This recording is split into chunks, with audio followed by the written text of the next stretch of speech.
मेरे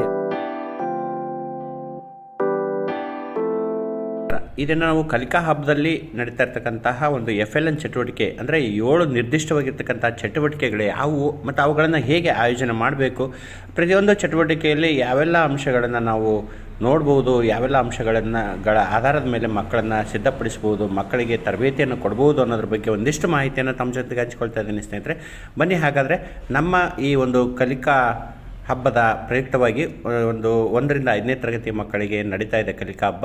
ರಾಜ್ಯದಾದ್ಯಂತ ನಡೀತಾ ಇರ್ತಕ್ಕಂಥ ಕಲಿಕಾ ಹಬ್ಬದಲ್ಲಿ ಒಟ್ಟು 7 ಚಟುವಟಿಕೆಗಳ ಆಧಾರವಾಗಿಟ್ಕೊಂಡು ಅವುಗಳನ್ನು ನಾವು ಮಕ್ಕಳಿಗೆ ಚಟುವಟಿಕೆಗಳನ್ನು ಮಾಡಿಸುವಂತಹ ಮತ್ತು ಸ್ಪರ್ಧೆಗಳನ್ನು ಮಾಡ್ತಕ್ಕಂತಹ ಒಂದು ರೀತಿಯಲ್ಲಿ ಇವಕ್ಕೆ ಮಕ್ಕಳನ್ನು ಸಿದ್ಧಪಡಿಸೋದು ಹೇಗೆ, ಯಾವ್ಯಾವ ಚಟುವಟಿಕೆಗಳನ್ನು ಆಯೋಜನೆ ಮಾಡಬೇಕು ಅನ್ನೋದ್ರ ಬಗ್ಗೆ ಒಂದಷ್ಟು ಮಾಹಿತಿಯನ್ನು ತಿಳ್ಕೊಂಡು ಅಷ್ಟೇ.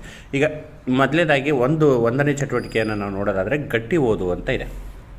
ಗಟ್ಟಿ ಓದು ಅಂದರೆ ಗಟ್ಟಿ ಓದು ಕೊಠಡಿಯಲ್ಲಿ ಓದಿನ ಮೂಲೆ ನಿರ್ಮಿಸ್ತಕ್ಕಂಥದ್ದು. ಅಂದರೆ ಒಂದು ನಮ್ಮ ಶಾಲಾ ಕೊಠಡಿ ಇರುತ್ತೆ, ಆ ಕೊಠಡಿಯ ಪ್ರತಿಯೊಂದು ಮೂಲೆಯಲ್ಲೂ ಸಹಿತ, ಪ್ರತಿಯೊಂದು ಗೋಡೆಗೂ ಸಹಿತ ವಿವಿಧ ಒಂದು ಓದಿನ ಬಗ್ಗೆ ಒಂದಿಷ್ಟು ಮಾಹಿತಿಗಳನ್ನು, ಕಥೆ ಪುಸ್ತಕಗಳನ್ನು, ತರಗತಿಗಳಿಗೆ ಅನುಗುಣವಾದಂತಹ ಒಂದು ವಿಷಯವನ್ನು ಜೋಡಣೆ ಮಾಡಬೇಕು. ದೊಡ್ಡ ಗಾತ್ರದ ಚಿತ್ರ ಹೊಂದಿರತಕ್ಕಂಥ ಪುಸ್ತಕಗಳು, ಆಕರ್ಷಕ ಕಥಾ ಪುಸ್ತಕಗಳು, ಕನ್ನಡ ಮತ್ತು ಇಂಗ್ಲೀಷ್ ವಾರ್ತಾಪತ್ರಿಕೆಗಳು, ಓದಿಗೆ ಸಂಬಂಧಿಸಿದ ಚಿತ್ರಪಟಗಳು, TLMಗಳ ಪ್ರದರ್ಶನ ಜೋಡಣೆ ಮಾಡ್ತಕ್ಕಂಥದ್ದು.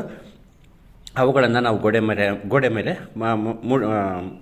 ಇದು ಮಾಡ್ಬೋದು, ಇಡ್ಬೋದು. ಗೋಡೆ ಪಕ್ಕದಲ್ಲಿ ಸಹ ಪುಸ್ತಕಗಳನ್ನು ಇಡೋದ್ರ ಮೂಲಕ ಮಾಡ್ಬೋದು. ಇಲ್ಲ ಮುದ್ರಣವನ್ನು ಸಹ ಮಾಡ್ಬೋದು. ಗೋಡೆಗೆ ಬರಹ ಗಟ್ಟಿಯಾಗಿ ಓದಿಸ್ತಕ್ಕಂಥದ್ದು, ಅವು ಗೋಡೆ ಮೇಲೆ ಇರ್ತಕ್ಕಂಥ ಅಕ್ಷರಗಳನ್ನು, ಪದಗಳನ್ನು ಓದಿಸ್ತಕ್ಕಂಥದ್ದು. ಒತ್ತಕ್ಷರ ಪದಗಳನ್ನು ಟ್ರೇನಲ್ಲಿ ಸಂಗ್ರಹಿಸಿ ಸಜಾತಿಯ ವಿಜಾತಿಯ ಒತ್ತಕ್ಷರಗಳ ವಿಂಗಡಣೆ ಮಾಡಿಸ್ತಕ್ಕಂಥದ್ದು. ಲೇಖನ ಚಿಹ್ನೆ ಇರುವ ವಿವಿಧ ರೀತಿಯ ವಾಕ್ಯ ಪ್ಯಾರಾಗಳನ್ನು ಓದಿಸ್ತಕ್ಕಂಥದ್ದು, ಓದಿ ಅರ್ಥ ತಿಳಿಸ್ತಕ್ಕಂಥದ್ದು. ಮಕ್ಕಳ ಹಂತದ ಕಥೆ ಪುಸ್ತಕಗಳನ್ನು ಸಹ ಓದಿಸ್ಬೋದು. ಸಣ್ಣ ಕವನ, ಪದ್ಯ, ಚುಟುಕು ಓದಿಸ್ತಕ್ಕಂಥದ್ದು ಅಥವಾ ವಾಚನ ಮಾಡ್ತಕ್ಕಂಥದ್ದು. ಫ್ಲ್ಯಾಶ್ ಕಾರ್ಡ್ಸ್, ಸೈಟ್ ವರ್ಡ್ಸ್ಗಳನ್ನು ಓದಿಸ್ತಕ್ಕಂಥದ್ದು. ಆಂಗ್ಲ ಭಾಷೆಗೆ ಸಂಬಂಧಿಸಿದ ಸಣ್ಣ ವಾಕ್ಯಗಳನ್ನು ಸಹ ಓದಿಸ್ತಕ್ಕಂಥದ್ದು ಬಹಳ ಮುಖ್ಯವಾಗಿರ್ತಕ್ಕಂಥದ್ದು. ವಾಕ್ಯ, ಪದ, ಪ್ಯಾರಾಗಳ ಫ್ಲ್ಯಾಶ್ ಕಾರ್ಡ್ಗಳನ್ನು ನೀಡಿ ಓದಿಸ್ತಕ್ಕಂಥದ್ದು. ಗಾದೆ ಮಾತು, ನಾಣ್ಣುಡಿ, ಉಕ್ತಿಗಳನ್ನು ಸಹ ನೀಡಿ ಓದಿಸ್ತಕ್ಕಂಥದ್ದು. ಗಮನಿಸಬೇಕಾದ ಅಂಶಗಳು ಇವೇನಪ್ಪ ಅಂತಂದರೆ ಸರಿಯಾದ ಉಚ್ಚಾರ, ಹಾವ ಭಾವ, ಸ್ವರ, ಏರಿಳಿತ, ನಿರರ್ಗಳತೆ, ತಪ್ಪೇ ಇಲ್ಲದಂತೆ ಓದುವ ಒಂದು ಅಂಶಗಳನ್ನು ಗಮನದಲ್ಲಿ ಆಧಾರವಾಗಿಟ್ಕೊಂಡು ಮಕ್ಕಳ ಒಂದು ಯಾರು ಉತ್ತಮ ಅಂತೇಳಿ ಅವುಗಳನ್ನು ಗುರುತಿಸ್ತಕ್ಕಂಥದ್ದು ಬಹಳ ಮುಖ್ಯವಾಗಿರ್ತಕ್ಕಂಥದ್ದು ಸ್ನೇಹಿತರೆ. 2ನೇ ಚಟುವಟಿಕೆ ಯಾವುದಪ್ಪ ಅಂತ ನಾವು ನೋಡೋದಾದರೆ ಶಿಕ್ಷಕರೇ ಕತೆ ಹೇಳುವುದು. 2ನೇ ಚಟುವಟಿಕೆ ಶಿಕ್ಷಕರೇ ಕಥೆಯನ್ನು ಹೇಳುವುದು. ಮಕ್ಕಳ ಹಂತಕ್ಕೆ ಅನುಗುಣವಾದ ಸಣ್ಣ ಕಥೆಯ ತುಣುಕುಗಳನ್ನು ನೀಡಿ ಕಥೆಯನ್ನು ಜೋಡಣೆ ಮಾಡ್ತಕ್ಕಂಥದ್ದು. ಶಿಕ್ಷಕರು ವಿದ್ಯಾರ್ಥಿಗಳಿಗೆ ಪ್ರಾಪ್ಸ್ ಬಳಸಿ ಕತೆ ಹೇಳುವಂಥದ್ದು.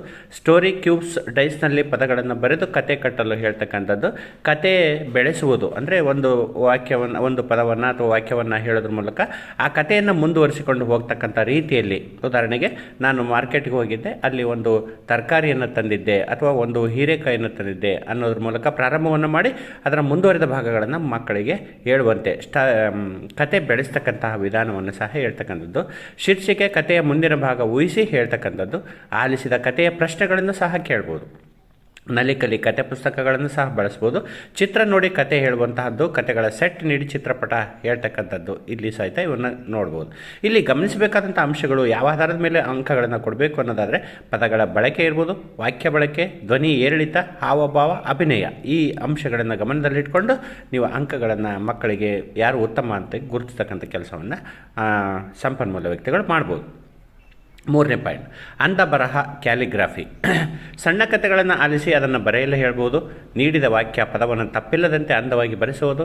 ಕ್ಯಾಲಿಗ್ರಾಫಿ ಬಳಸಿ ತಮ್ಮ ಹೆಸರನ್ನು ಅಂದವಾಗಿ ಬರೆಸ್ತಕ್ಕಂಥದ್ದು. ಅಂದರೆ ಬಣ್ಣವನ್ನು ಬದಲಾಯಿಸಬೇಕು. ಅಂದರೆ ಕಲರ್ ಒಂದು ಚಾಕ್ ಪೀಸ್ಗಳನ್ನು ಇರ್ಬೋದು, ಕಲರ್ ಮಾರ್ಕರ್ ಇರ್ಬೋದು, ಸ್ಕೆಚ್ ಪೆನ್ಗಳನ್ನು ಅಥವಾ ಇವುಗಳನ್ನು ಬಳಸ್ಬೋದು. 3D ರೈಟಿಂಗ್ ವಿದ್ಯಾರ್ಥಿಗಳಿಗೆ ಕಲಿಸಿಕೊಡ್ಬೋದು. ಪೋಸ್ಟರ್ಗಳನ್ನು ಬರೆಸ್ಬೋದು. ಮತ್ತು ಕ್ಯಾಲಿಗ್ರಾಫಿ ಪದಗಳ ಪ್ರದರ್ಶನ, ಇಟಾಲಿಕ್ ರೈಟಿಂಗ್ 4 ಗೆರೆಗಳಲ್ಲಿ ಬರೆಸ್ತಕ್ಕಂಥದ್ದು.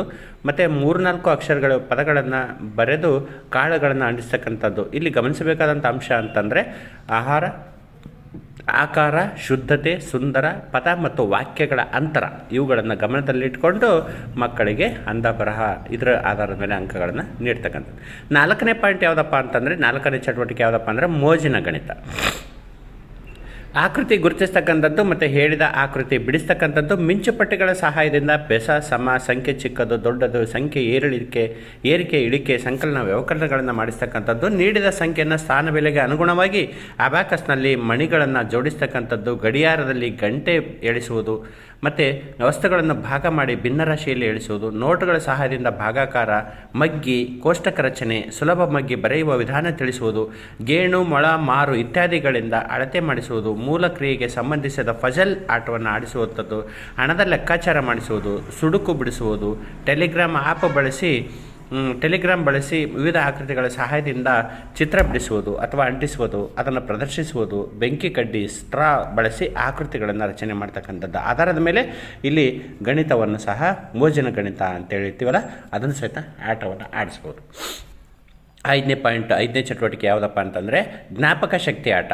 ಕಿಮ್ಸ್ ಗೇಮ್ ಅಂದರೆ ವಸ್ತುಗಳನ್ನು ತರಕಾರಿ, ಹಣ್ಣು, ಲೇಖನ ಸಾಮಗ್ರಿ, ಬಣ್ಣ ಇತ್ಯಾದಿ, ಪೆನ್ಗಳು, ಪೆನ್ಸಿಲ್ಗಳು, ಏನೇನು ವಸ್ತುಗಳಿದ್ದಾವೆ ಎಲ್ಲವುಗಳನ್ನು ಒಂದತ್ರ ಜೋಡಿಸೋದು, ಅವುಗಳನ್ನೆಲ್ಲವೂ ಒಂದು ಸಾರಿ ಮಕ್ಕಳಿಗೆ ಹೇಳೋದು, ಅವೊಂದು 20-25 ವಸ್ತುಗಳನ್ನು ಇಟ್ಟು ಆ ವಸ್ತುಗಳನ್ನು ಅಷ್ಟು ಒಂದು ಸಾರಿ ಎಲ್ಲರಿಗೂ ಹೇಳಿಕೊಟ್ಟು, ಇಷ್ಟು 25 ವಸ್ತುಗಳಿದ್ದಾವೆ, ಈ ವಸ್ತುಗಳನ್ನು ನೀವು ನೋಡ್ಕೊಳ್ದಂಗೆ ಆ ವಸ್ತುಗಳನ್ನು ನೆನಪಿನಲ್ಲಿ ಇಟ್ಕೊಂಡು ನೀವು ಬರ್ಕೊಂಡು ಬಂದು ಪೇಪರ್ನ ಕೊಡಿ ಅಂತೇಳಿ ಅವ್ರನ್ನ ದೂರದಲ್ಲಿ ಇಟ್ಟಿರ್ತಕ್ಕಂಥ ಸ್ಥಳದಿಂದ ಸ್ವಲ್ಪ ದೂರದಲ್ಲಿ ಅವ್ರಿಗೆ ಕಣ್ಣಿಗೆ ಕಾಣದಾಗೆ ದೂರದಲ್ಲಿ ಕೂರಿಸಿ ಅವರ ಆ ಒಂದು ಸಂಖ್ಯೆ ಎಷ್ಟು 25 ಇದ್ದಾವೆ ಒಂದು 25 ಬರಲಿಕ್ಕೆ ಪ್ರಯತ್ನವನ್ನು ಪಡಿಸ್ತಕ್ಕಂಥದ್ದು. ಅಂದರೆ ಅವುಗಳನ್ನ ಹೆಸರುಗಳನ್ನು, ಜ್ಞಾಪಕ ಶಕ್ತಿ, ಎಷ್ಟು ವಸ್ತುಗಳನ್ನು ನೆನಪಿನಲ್ಲಿ ಇಟ್ಕೊಂಡಿದ್ದಾರೆ ಅನ್ನೋದ್ರ ಬಗ್ಗೆ ಒಂದು ಚಟುವಟಿಕೆಯನ್ನು ಮಾಡಿಸ್ಬೋದು. 1 ನಿಮಿಷ ತೋರಿಸಿ ಅವುಗಳನ್ನು ಪಟ್ಟಿ ಮಾಡಿಸುವಂಥದ್ದು. ಪಿಕ್ಚರ್ ರಿಕಾಲ್, ಚಿತ್ರ ತೋರಿಸಿ 1 ನಿಮಿಷದ ನಂತರ ಪ್ರಶ್ನೆಯನ್ನು ಕೇಳ್ತಕ್ಕಂಥ ಚಟುವಟಿಕೆಯನ್ನು ಮಾಡಿಸ್ಬೋದು. ಎಷ್ಟು ಮರ ಇದೆ, ಎಷ್ಟು ಮನೆ ಇದೆ, ಏನೆಲ್ಲ ಇದೆ ಇತ್ಯಾದಿ. ಮತ್ತು ರಿಡಲ್ಸ್ ಮತ್ತು ಒಗಟು ಬಿಡಿಸ್ತಕ್ಕಂಥದ್ದು, ಪದಗಳನ್ನು ಜೋಡಿಸುತ್ತಾ ವಾಕ್ಯ ದೊಡ್ಡದು ಮಾಡುವುದು. ನಾನು ಪೇಟೆಗೆ ಹೋದೆ ಅಂತೇಳಿ ಒಂದು ವಾಕ್ಯವನ್ನು ಸಹ ಮಾಡ್ಬೋದು. ಅಂದರೆ ನೆನಪಿನ ಶಕ್ತಿಗೆ ಅನುಗುಣವಾಗಿ ಯಾವುದೇ ಚಟುವಟಿಕೆಯನ್ನು ಕೂಡ ಮಾಡ್ಬೋದು.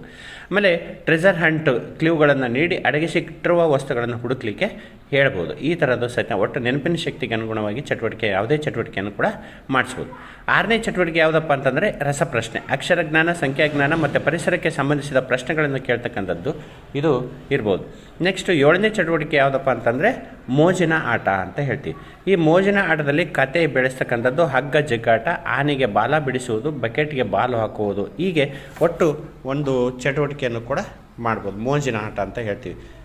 ಹಗ್ಗ ಜಗ್ಗಾಟ ಇರ್ಬೋದು. ಒಟ್ಟು ಈ ಥರದ ಒಂದು ಚಟುವಟಿಕೆಯನ್ನು ಮಾಡೋದ್ರ ಮೂಲಕ ಮಕ್ಕಳಿಗೆ ಒಂದು ಚಟುವಟಿಕೆಗಳನ್ನು ನಾವು ಕಲಿಕಾ ಹಬ್ಬದಲ್ಲಿ ಒಂದು ಆಯೋಜನೆಯನ್ನು ಮಾಡ್ಬೋದು. ಇಲ್ಲಿ ಶಿಕ್ಷಕರಿಗೆ ಮತ್ತು ಶಿಕ್ಷಕರು ತಮ್ಮ ಶಾಲೆಯ ಮಕ್ಕಳಿಗೆ ಈ ಒಂದು ಚಟುವಟಿಕೆಗಳನ್ನು ಮೊದಲೇ ಕಲಿಸಿ ಅವರಿಗೆ ಸಿದ್ಧ ಮಾಡಿಟ್ಕೊಂಡ್ರೆ ಅವರಿಗೆ ಆ ಕಲಿಕಾ ಹಬ್ಬದಲ್ಲಿ ಆ ಸ್ಪರ್ಧೆಯಲ್ಲಿ ಭಾಗವಹಿಸಲಿಕ್ಕೆ ಮಕ್ಕಳಿಗೆ ತುಂಬ ಅನುಕೂಲ ಆಗುತ್ತೆ.